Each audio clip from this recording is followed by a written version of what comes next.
Welcome to Money Deconstructed, where we delve into the often unseen layers of finance, its history, psychology, and societal impact. Today, we embark on a critical exploration of a phenomenon that affects us all, regardless of our current financial standing: the hedonic treadmill of wealth. Have you ever noticed how the initial joy of a significant purchase or a substantial raise seems to fade with surprising speed? You work harder, earn more, buy that dream car, that bigger house. But why does the happiness fade so fast? You might be trapped on the hedonic treadmill of wealth, and it's robbing you of true contentment. Over the next few minutes, we will dissect this concept, understand its psychological underpinnings, challenge the conventional wisdom surrounding money and happiness, redefine our fundamental needs in relation to wealth, and most importantly, explore practical strategies to step off this relentless cycle and cultivate genuine contentment.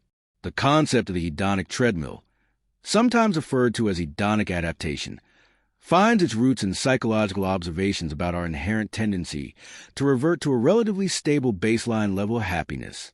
Initially explored in the context of general life events, it posits that both positive and negative experiences, over time, lose their initial emotional intensity as we adapt to our new circumstances. When applied specifically to the realm of wealth, this principle suggests that while an increase in income or the acquisition of desired possessions might initially elevate our happiness levels, this surge is often temporary. We quickly become accustomed to our newfound affluence, our expectations adjust accordingly, and we find ourselves back at a similar level of subjective well-being as before, perpetually chasing the next acquisition to recapture that fleeting feeling of joy. To truly grasp the insidious nature of the hedonic treadmill of wealth, we must delve into the psychological mechanisms that drive it. One key factor is the interplay of rising expectations and social comparison. As our wealth increases, our aspirations tend to inflate in tandem. What once seemed like a luxury can quickly become a perceived necessity, leading to a constant upward revision of our material goals. Furthermore, we are inherently social creatures, and our perception of our own wealth and happiness is often influenced by comparisons with others. As our income rises, our social circles might also shift, exposing us to individuals with even greater affluence, thereby fueling a renewed sense of wanting and potentially diminishing the satisfaction derived from our own gains.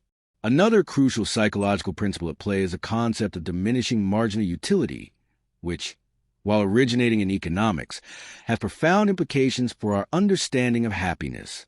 It suggests that the additional satisfaction we derive from each additional unit of something decreases as we consume more of it. In the context of wealth, this means that the initial thrill of acquiring a new possession is far greater than the subsequent satisfaction derived from similar or even more expensive acquisitions. Moreover, our brains are wired to respond to novelty. The initial dopamine rush associated with acquiring something new is a powerful motivator, but this neurochemical response is transient. Once the novelty wears off, the object, no matter how coveted it once was, becomes part of our new normal, and the cycle of seeking the next source of dopamine-driven pleasure begins anew. This often leads us to prioritize extrinsic motivations, such as the pursuit of wealth and status, over intrinsic motivations like purpose and connection, which have been shown to contribute more significantly to long-term well-being. The intuitive notion that more money automatically equates to more happiness is a deeply ingrained belief in many societies. However, numerous studies and economic observations challenge this seemingly straightforward equation.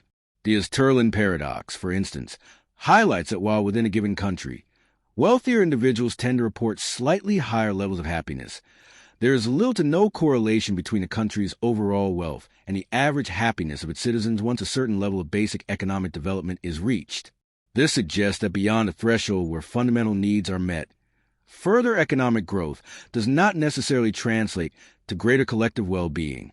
Psychological research further supports this, indicating that the impact of increased wealth on long-term happiness is often surprisingly limited, particularly beyond a comfortable level of income that ensures security and the ability to meet essential needs. Furthermore, our perception of what constitutes enough is remarkably fluid and tends to expand in direct proportion to our income. As we earn more, our lifestyle often inflates accordingly. What were once considered extravagant expenditures become integrated into our regular budget, and our definition of financial comfort shifts upwards.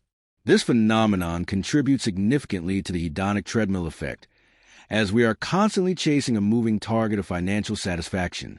While it is undeniable that money plays a crucial role in meeting our basic needs and providing a sense of security, the relentless pursuit of ever-increasing wealth, driven by the expectation of greater happiness, often proves to be a deceptive and ultimately unfulfilling endeavor. If the automatic link between more money and more happiness is tenuous, then how should we redefine our need for money? Perhaps the focus should shift from mere accumulation to understanding money as a tool to facilitate a more meaningful and fulfilling life. Firstly, money is undeniably essential for providing security and meeting our fundamental needs for shelter, food, and health care. Having a financial safety net can significantly reduce stress and anxiety, contributing to a greater sense of well-being. Secondly, research consistently shows that experiences tend to bring more lasting happiness than material possessions. Money can be strategically allocated to create memorable moments, foster personal growth, and strengthen relationships through shared activities and travel. Beyond security and experiences, money can also serve as a powerful catalyst for pursuing purpose. It can enable us to support causes we believe in, invest in our personal and professional development, and even transition to work that aligns more closely with our values, even if it means a temporary reduction in income.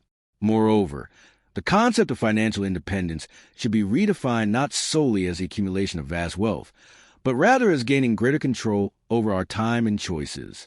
Having sufficient financial resources to make decisions based on our values and priorities, rather than solely on immediate financial necessity, can lead to a profound sense of freedom and contentment that transcends the fleeting pleasure of material acquisitions.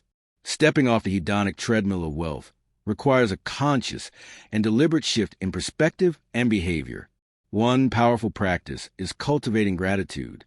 By intentionally focusing on and appreciating the things we already have in our lives, both material and non-material, we can counteract the tendency to constantly desire more.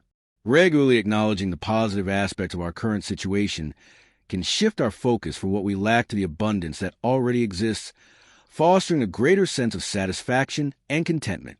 Another crucial strategy involves practicing mindful consumption. This means becoming more conscious and intentional about our spending habits, aligning our purchases with our core values rather than succumbing to impulsive desires or the pressure of external influences.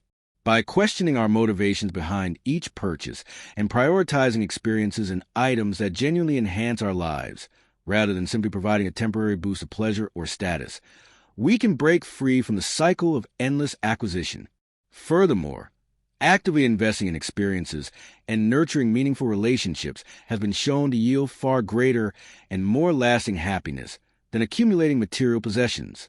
Prioritizing time and resources for shared activities with loved ones, pursuing personal growth through learning and exploration, and engaging with the world around us in meaningful ways can create a richer and more fulfilling life that is less dependent on the fleeting gratification of material wealth.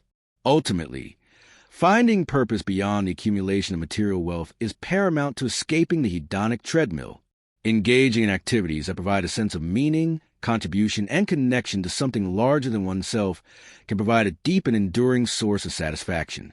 This could involve pursuing work that aligns with our values, engaging in volunteer activities, nurturing creative passions, or fostering strong community ties.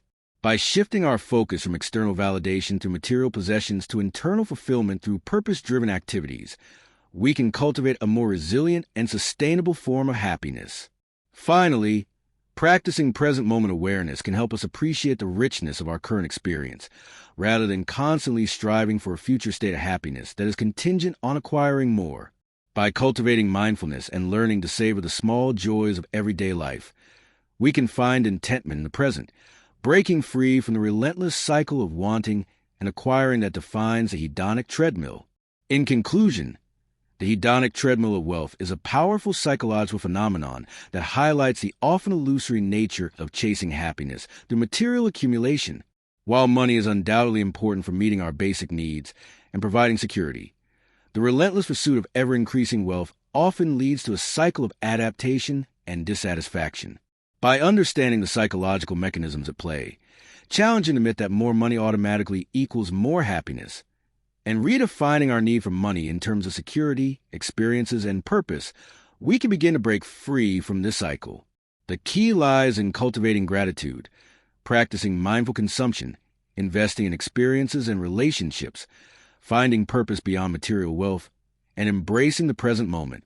This wake-up call urges us to reconsider our priorities and recognize that true contentment often lies not in the endless pursuit of more, but in appreciating and making the most of what we already have. Thank you for joining us on Money Deconstructed.